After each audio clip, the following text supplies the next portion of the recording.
How's it going, everyone? Manly Andy here, and welcome to my Dark Souls Remastered Let's Play. Now, we're just going to kind of jump into things because we've got a lot to cover, and there's a lot of time. This video, I would not be surprised if it's at least 30 minutes, just because of how much there is to cover and how much there is to watch, and etc. But we're just going to click on New Game, and here's where you create your character.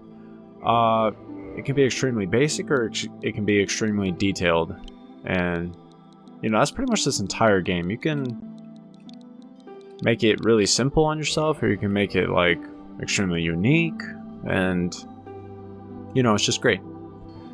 For the class, this is just to kind of dip your toes into the water of whatever class you want to get into. Say, for example,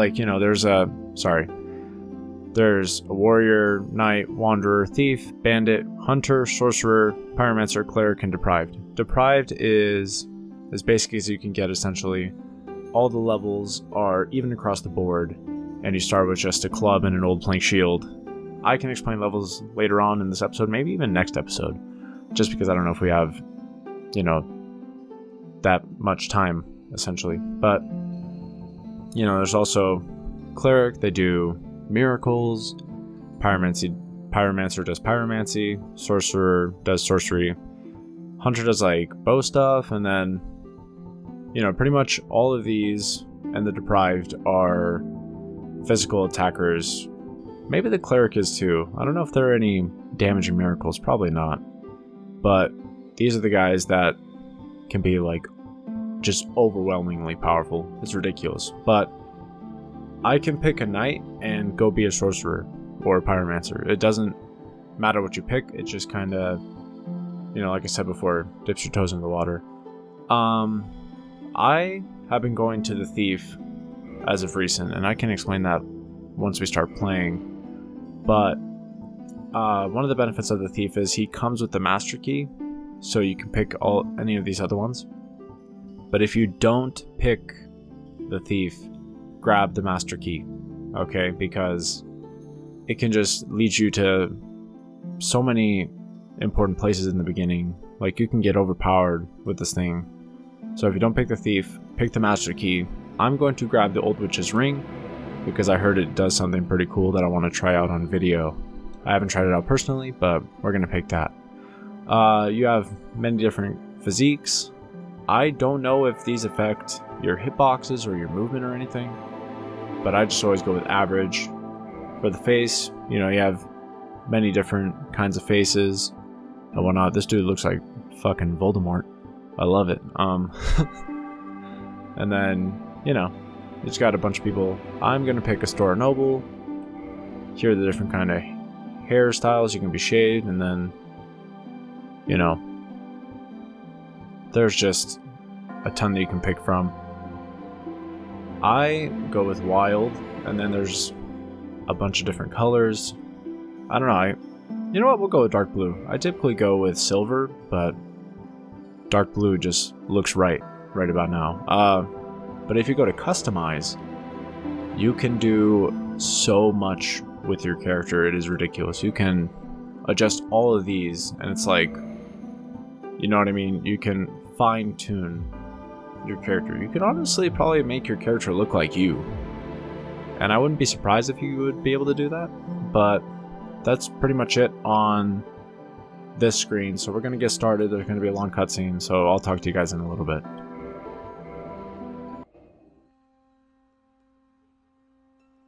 In the age of ancients, the world was unformed, shrouded by fog. A land of grey crags, arch trees, and everlasting dragons.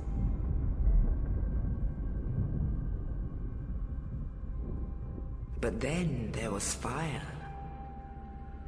and with fire came disparity. Heat and cold, life and death, and of course, light and dark.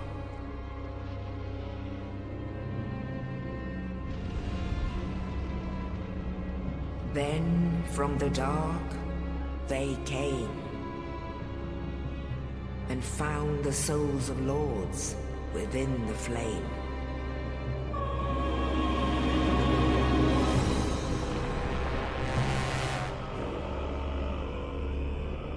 Nito, the first of the dead.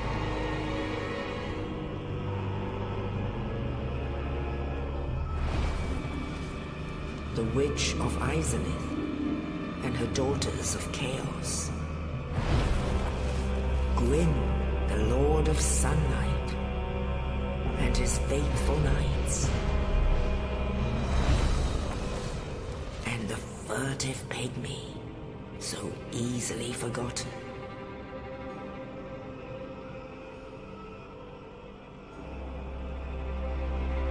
With the strength of lords, they challenged the dragons. Gwyn's mighty bolts peeled apart their stone spears. The witches weaved great firestorms.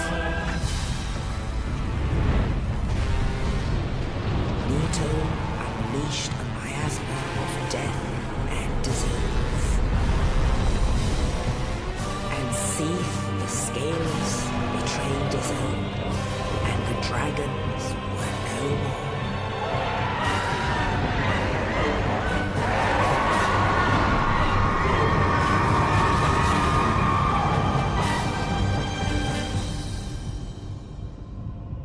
Thus began the Age of Fire.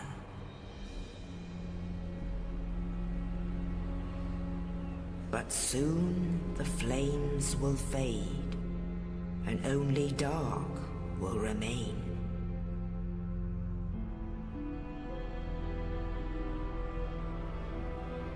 Even now, there are only embers. And man sees not light, but only endless nights. And amongst the living are seen carriers of the accursed dark side.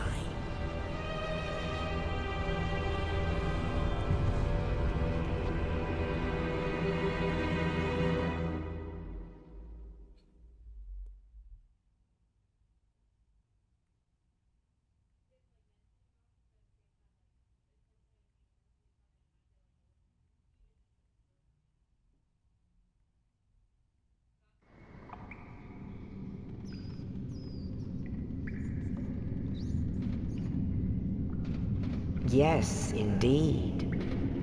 The dark sign brands the undead.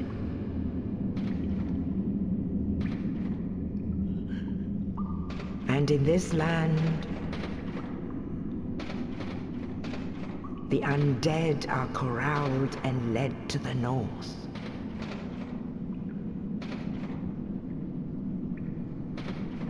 Where they are locked away to await the end of the world.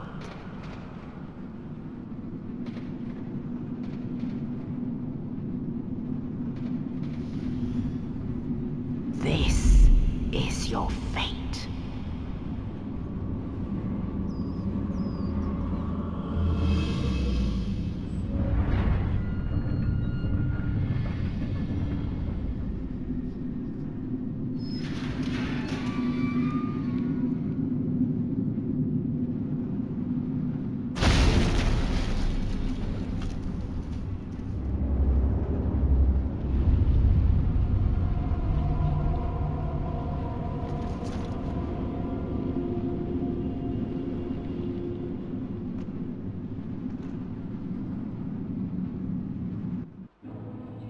And here we are in the gameplay. I hope you guys like that cutscene because, man, I absolutely love that cutscene. I think it's so badass.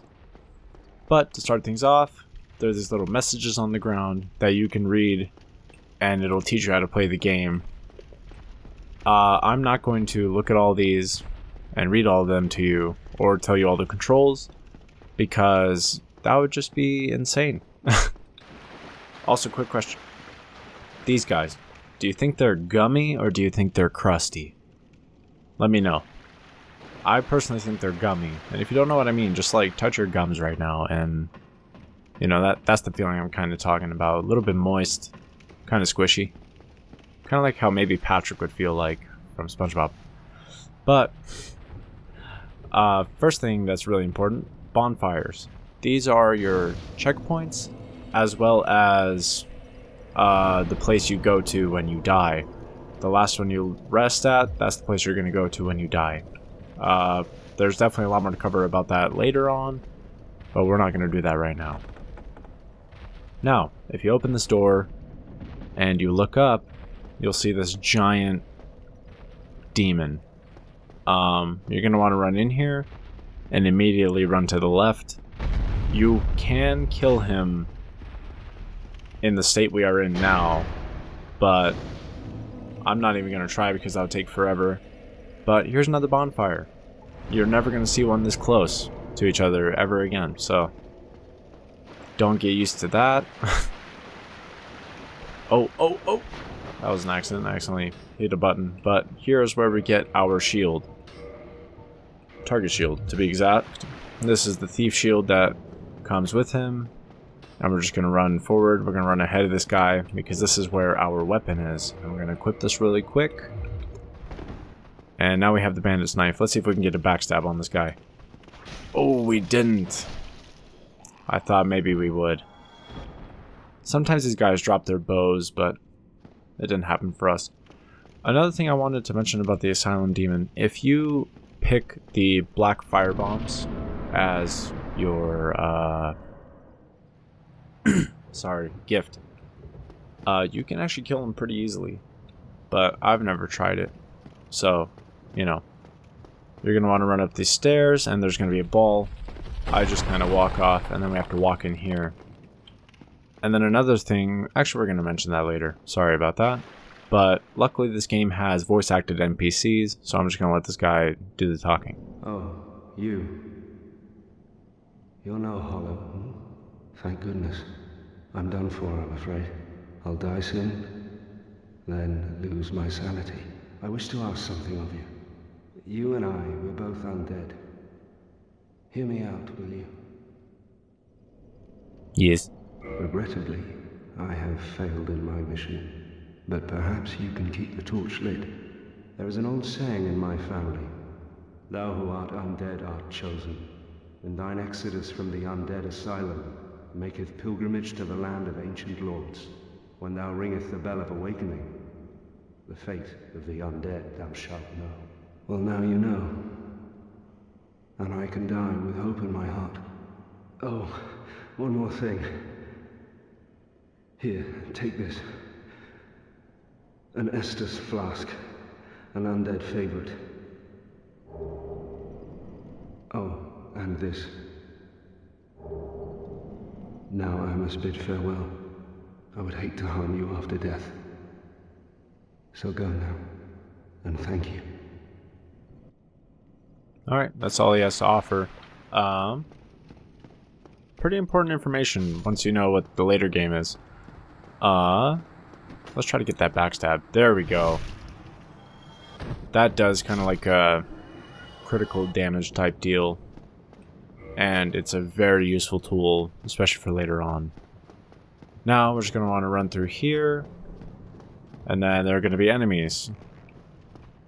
These guys can be a large pain. Oh, that was close. In large numbers. Oh, wow. Okay. We probably should aim for this dude. Okay. Stop! We're just going to do the light attack. I like getting fancy with the jumping heavy. It's just fun. Alright, let's try and backstab you. Oh, we're not going to be able to get that. Come on, look this way. Where are you going, dude? Maybe. No, we can't. Ah, come on. Whenever I backstab these guys, I get their bow. That's why I'm trying to get them. Oh, dude. Come on. Let me in. Maybe we can kick him. Okay, there we go. Shoot me. No, no, no, no, no. Don't run that way. Don't run that way. Oh, isn't that just great? Come here, dude. Okay, so we're going to talk about a fancy mechanic. Parry and riposte I don't know how to pronounce riposte, but I just like saying it like that. So if this... Oh, he can't escape. Oh, he can. Okay. I thought I really screwed myself there. We're going to try to parry him, though. Oh! Wow, that was a fail. We're going to heal. Sorry about that, guys. This is definitely not my best gameplay, but we're just going to backstab him. Get her done with. One of these tags in this room that I'll show you basically tells you how to do it. Okay, we got the backstab. Let's see if we get the bow. No. Wow, every single time I record it, I never get the bow. But here is how you parry and riposte. I'm showing you this because I think it's a very important skill in this game for most players. Extremely useful. But here, before we walk through this fog gate, you're going to want to press X on the Switch. That's what I'm playing it on. And that'll two-hand the weapon. It'll make your attacks slightly stronger. For the thief, while I was testing, it only made it like 5 stronger. But for the knight, it was like, I think 30 to 40. So, with the thief, it doesn't matter much, but all the other characters, definitely recommend two-handing and then coming down, because that takes out a large chunk of his health. Now, oh, I did not switch back to my shield, apparently. Oh god. Where? Okay, there we go. Now, the thief, one of the advantages is his weapon has bleed damage. If you look at Asylum Demon's health bar, once I hit him 3 times, it drops a large amount on the 3rd hit. That is bleed damage in this game, and it's extremely useful. Oh, that was it. We got him. Alright, cool. See? Not that hard. If you don't have trouble on that boss, I'd be surprised. Just because, you know, it's genuinely a tough boss. Genuinely. Alright, we got the key. And if you look in the bottom right now, it says plus 2,000. That is our souls. And that is the game's currency. So whenever you kill an enemy, you get souls. And depending on the enemy, you get more or less souls. You know, it's a fairly simple system. And then what we just picked up there was a soul. And that's basically like a rainy day fund for souls. If you use this item, you'll get souls. And it's also like keeping it in the bank, because if you die, for example, you will leave like a death symbol on the ground that you can pick up, and if you die again, you lose all the souls you had on you. So it's just nice to keep some souls in that area. Now there's going to be another cutscene, so I'm going to let that play out.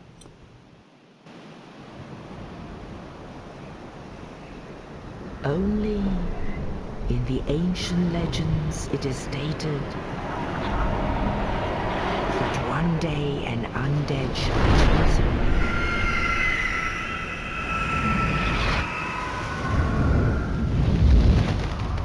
To leave the Undead Asylum in pilgrimage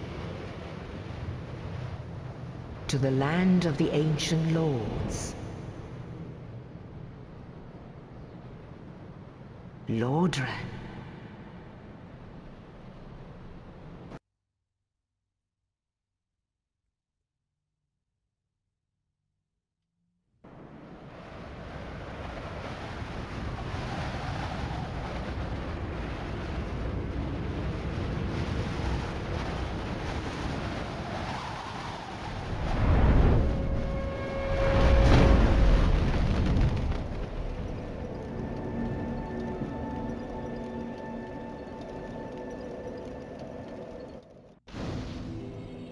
I love how casually our guy acts after a freaking dinosaur crow just flew us all the way here. Like where the hell did it even come from? How did it know to come here? I don't know, but anyways, this is Firelink Shrine, and this is a very important area. It's pretty much the hub to all of the other areas. You can pretty much get anywhere from this area. You know, obviously there are other areas that this area leads to, that, you know what I'm trying to say. But yeah, so here we are, and we are going to try to do one more thing before we end this video off. Now, we are going to run down these stairs. Actually, ooh, that was close. We are going to want to level up a few things. You don't have to level up what I level up, unless you want to follow exactly what I do. I highly recommend you just go on your own path, but if you kind of feel like you don't know where to start off, I feel like this is a great way to start off. So we are going to upgrade our faith to 14, and then we just need one more upgrade, but we don't have enough souls. And now that we did that, I'll explain why we did that later, but we want to run down these stairs, and we are going to get a specific weapon. I was originally going to have you guys pick what way I went and what I kind of did if you guys wanted me to pick kind of like a cheaper beginning build or struggle a little bit, but then I decided with my work schedule I am going to just have to record a bunch at a time and schedule it over a certain period of time until I can get back to where I live and record more. And you know, it just wouldn't really work because then I'd be extremely slow on the content. But here's the first uses of the master key. If you don't have the master key, you will not be able to open that right now, and you wouldn't be able to get this weapon until later on. So there's just one pro of the master key, which by the way, you can get all of those gifts in the game. Even the master key, you can get them, but you know, it's just so nice to start off with in-game from the beginning. But here we are. This is where the weapon is.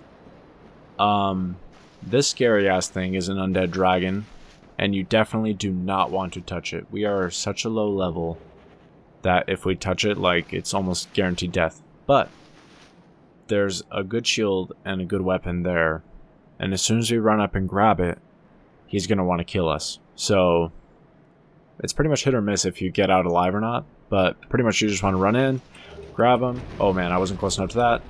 Roll. Oh, we lived. Oh, we lived. Oh, that was close, dude. Oh man. Yeah, that guy is ridiculously strong, especially for where we are at the moment. Like,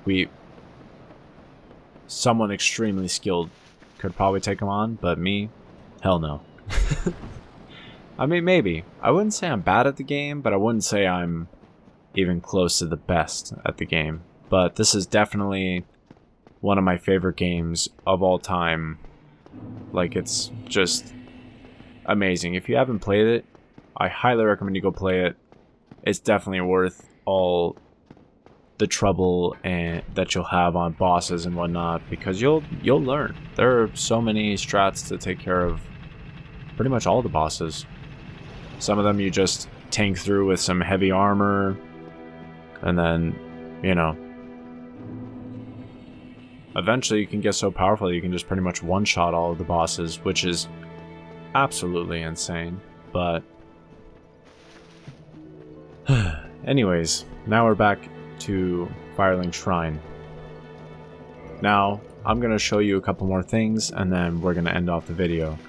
If you go over to this body, it has humanities, which is a really important part of the game. Now, we're actually going to equip one of the souls here because we need to level up, but humanity. Sorry about that, guys. Heard something in the background, which I apologize for. My wife's out in the living room, and we kind of have thin walls here at our apartment. But anyways, if you've been wondering what the top left number is, that is the bank for your humanities. And if you use a humanity, it increases the number by 1. It will also heal you.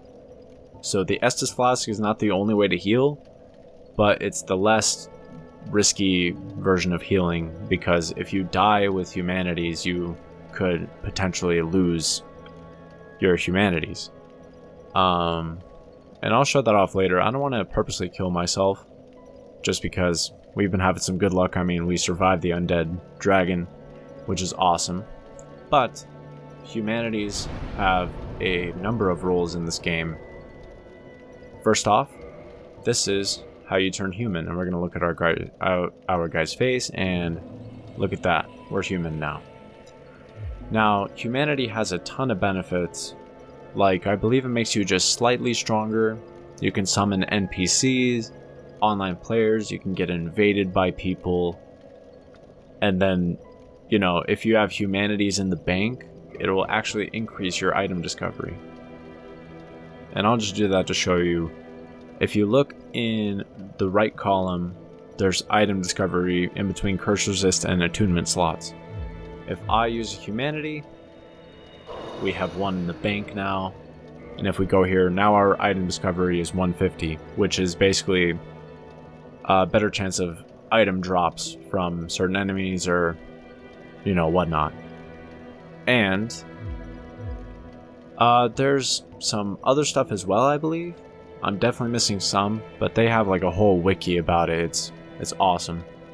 But we are going to use the large soul, and that should be plenty to upgrade our strength to 10, which is what we need to use that weapon that we just got, which is extremely overpowered in the beginning. It's called a Sword Straight Sword. But there is a downside to using this weapon as of right now. See how fast we roll? This is the fastest roll that you can achieve in this game. Well, excuse me, there's a ring that I believe makes you flip faster. But, you know, the normal means that's the fastest way that you can roll. And that's due to the equip load.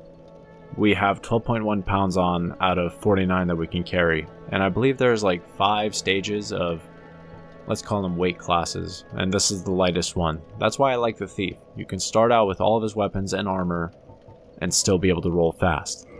But if we equip a Store Straight Sword, this is 2 pounds heavier than the Bandit's Knife, which is the number on the right. That's the weight.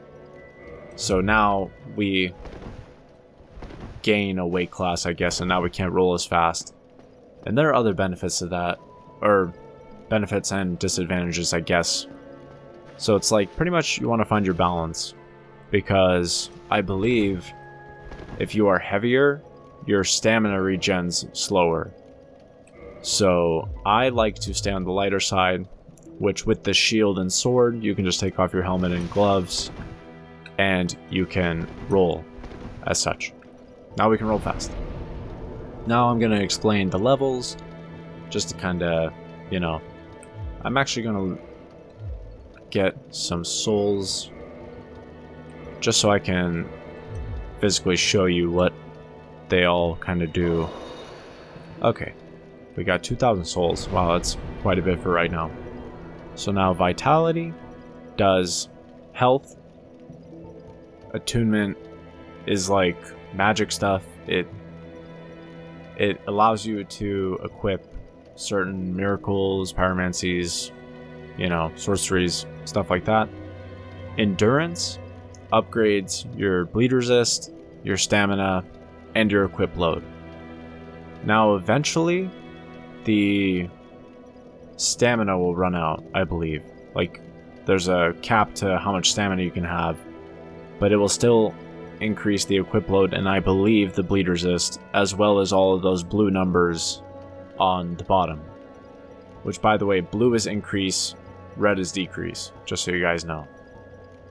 Strength, you know, strength allows you to carry certain weapons. Like, for example, a Sword Straight Sword, you need 10 strength, I think 10 dexterity, and 14 faith to properly use that weapon without two-handing it. And you can use weapons that are out of your strength range if you are high enough level and two-hand it, because I believe it increases your strength by like half the number if you two-hand it. So say I have 16 strength and a weapon I'm trying to use needs 24 strength to use one-handed. I believe I can two-hand it, because then it would increase my strength by 8. So I believe that's how that works. I'll put a title up if I'm wrong. And, you know, it obviously makes your hits stronger. And you'll also need strength to equip certain shields. Dexterity, you know, it just allows you... It's another one of those stats that you need to equip certain weapons. Resist, you know, increases your poison resist, as well as greatly increases your defenses. Intelligence is more magic stuff, as well as faith. And the reason faith is increasing our right weapon damage right now is because we have a weapon that requires faith to use. Sorry about that, guys. My wife walked in and she had to hand me something. But I believe I was talking about faith increasing our strength of our weapon. And that is because weapons have parameters. And if you go to our equipment, click on the place where your weapon will be and hit Y. Yeah, hit Y. You'll see the parameter bonus in the left column on the bottom. And we have C for strength, C for dexterity, and C for faith. There's no bonus for intelligence, just because this weapon doesn't have that. But say, for example, we go to the bandit's knife, the strength parameter bonus is E, while the dexterity is B. And basically what that means is, the higher the level of, say for example, this sword, of strength, dexterity, and faith you have, the stronger the weapon will be. That's what those plus numbers on the right are. So it's like the sword's damage is 80 physical, 80 magic, but we have the plus 11 and plus 7 because of our levels. Does that make sense? And it goes from, I believe, E all the way up to S. A lot of weapons don't have S though. Like it's... I think the only one that does... Oh, I actually can't remember. I believe it's a halberd. I think it's only a couple weapons that have an S parameter bonus though. But yeah, that's why me upgrading the faith would increase my sword's power, just because of that parameter bonus. But I think that's all I want to cover now. I apologize if there's any like background noise. You know, my cat was in the room. I didn't even realize. She liked to play with bags. And then my wife was on the phone and she was talking super loud, and you know, I hope you guys won't be able to hear any of that, but if you do, it is what it is, because I've tried to record this episode like seriously 6 times. Last night I was actually exporting the edited version of this video, and then I was moving my laptop to the living room because my wife was trying to go to sleep, and my hard drive slipped out of my hands and unplugged while exporting.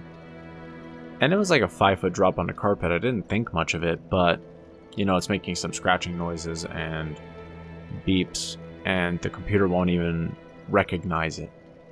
So, you know, and I put some work into that edit, man. I was editing for like at least an hour and a half, and you know, it just sucks. You know, shit's gonna happen in life, and yes, it's annoying, but this is something I think I want to do, and you know, it's worth it to try again. But we're gonna end the video here. If you guys enjoyed, please like and subscribe. Hope you all have an amazing day, and I'll see you guys in the next one.